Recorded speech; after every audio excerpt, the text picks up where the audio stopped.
Welcome to episode 5. Today we'll be discussing the polarizing athlete of Russel Westbrook.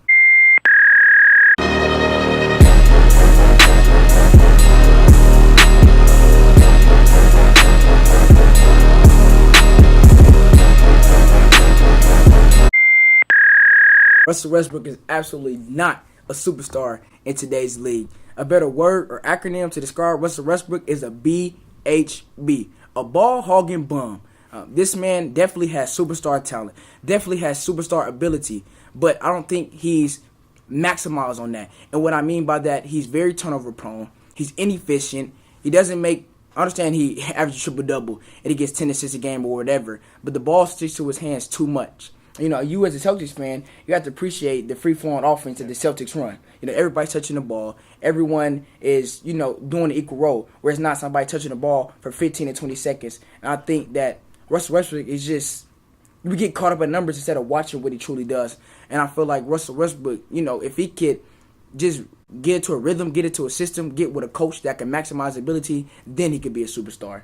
Yeah, I absolutely agree with that last point you just made, because if you were to ask me if would Russell Westbrook be considered a superstar if you put him in a Brad Stevens type system? I think you would be able to maximize his potential in a system like that. But in the situation he's currently in Oklahoma City, it pains me to say it, because when Russell Westbrook, signed that long-term extension in OKC, I really applauded him for being a Thunder guy.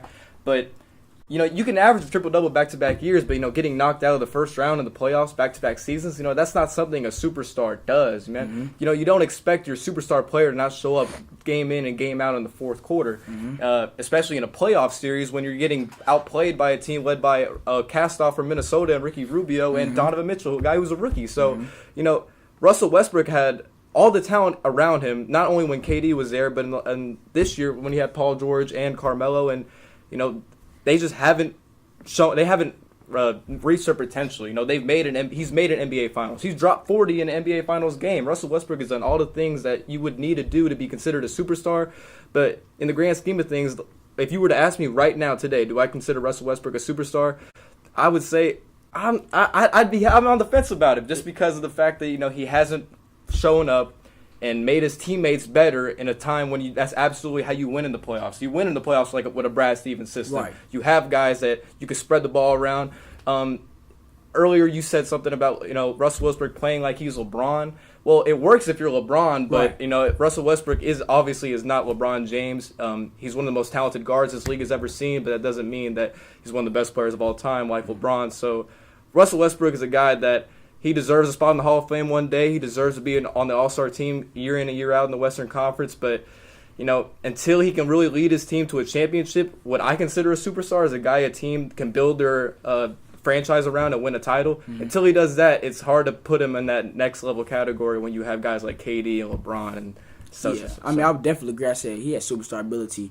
But the fact that, Russell Westbrook has had performances where he totally disappears in the fourth quarter playoffs. I mean, I'm looking just at the numbers for his playoff totals and his field goal percentage, which is my biggest issue with him. Game 1, 40%. The next game, 37%. Game 3, 29%. Game 4, 39%. Game 5, 44%. And then a closeout game, 41%, where he shoots 18 for 43.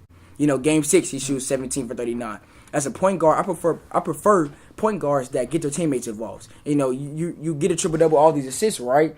But you shoot at 18 for 43. So it limits guys like Paul George and Melo that needs to get their touches, that needs to get into a rhythm, to get the ball to make an impact on the game. But when you're, as a point guard, taking 43 shots, it's very, very difficult, for other players to get involved with. And like I said, I don't really blame Game 7 on Russell Westbrook, but for you to be an MVP, for you to have back-to-back triple-double performances, in years, I expect you to got the first round. I don't really think you could point to a superstar that, won the MVP award but couldn't get the first round.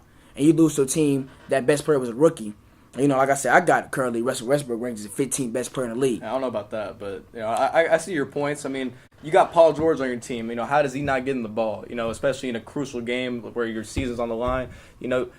Russell Westbrook taking over 40 shots should not happen. That's not a recipe for success. That wasn't even the recipe for success when KD was there. Exactly. So, I mean, we've seen it not work year in and year out. I feel like he had a series that reminded me of LeBron against the Mavericks, man. It's just frustrating because he's got way more potential than what he's doing out there, especially in crunch time in the fourth quarter. hopefully Russell Westbrook will all prove us wrong in the future. Really take that Thunder team farther than they've ever been before in their franchise's history. But right now there are guys who are still playing. You see the Sixers, they're still playing. Yeah. Celtics, they're still playing. They got their recipe for success down pat. It's time for OKC to find out how can we win with Russell Westbrook leading this team, and they just haven't done it. They just haven't done it yet. And I said 15 players, and I could just list off the players in order. Not Kevin Durant, LeBron James, number one. Kevin Durant will be number one next year, in my opinion. But Kevin Durant number two. Kawhi Leonard, number three. Anthony Davis, number four. James Harden, Steph Curry, Joel Embiid, the tandem with the 76ers, Joel Embiid, then Ben Simmons, Antetokounmpo, Kyrie Irving, Chris Paul, the point guard, DeMar DeRozan, Donovan Mitchell, and yes, Paul George. I do have Paul George ranked over Russell Westbrook. I think he's a better player. I think he's more efficient. I think he's better on defense. And a couple things I'm just point out before we leave here. It pains me how you're gonna put Kyrie so on your list. I just think Kyrie is one of the better guards in the league. You put Ben Simmons over Kyrie, I don't see how you can say that. Kyrie hit the biggest shot in NBA history, dog. He got a ring. NBA history? I don't know about that either. It got to be top three.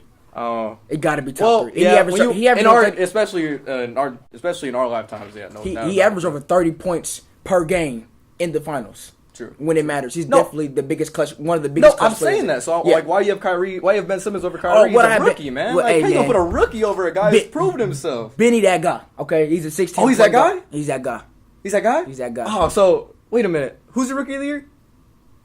Yeah. Okay. No, man. He goes for Donovan Mitchell. Ben Simmons is a rookie of the year. Ben Simmons rookie of the year. Okay. Respect. All right. I respect that. Thank you for watching episode 5. If you want to vote on who won this debate, you can go to our Instagram down below and vote on our poll. Make sure to like and subscribe, and thanks for watching.